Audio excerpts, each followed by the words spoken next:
लागे मिजाज आज सही नहीं है, महल मठाई तो दही नहीं है।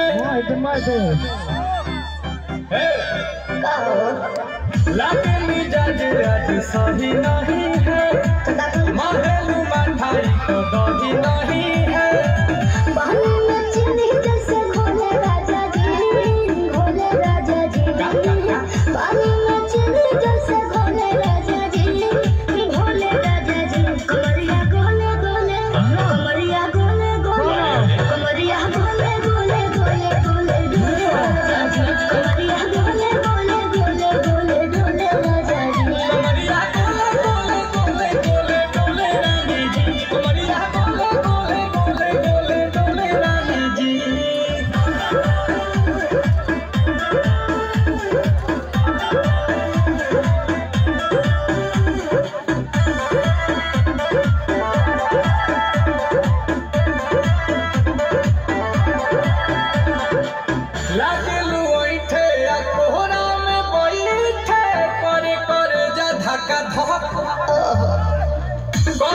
झूठे की जाला उठे हो खेला हमारा कसम।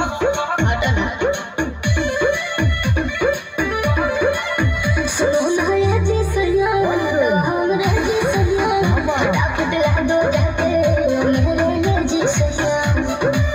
बात तो मीठी मीठी बोले राजा जी, बोले राजा जी। बात तो मीठी मीठी बोले राजा जी, बोले राजा जी।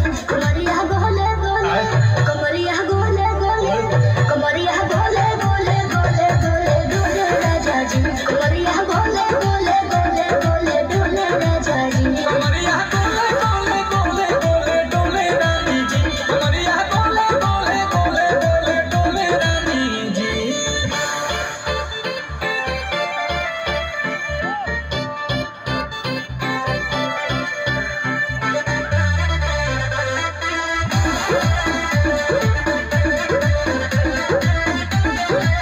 एहो हसीना इशारों के बिना सीना से जलुआ के शॉट होला।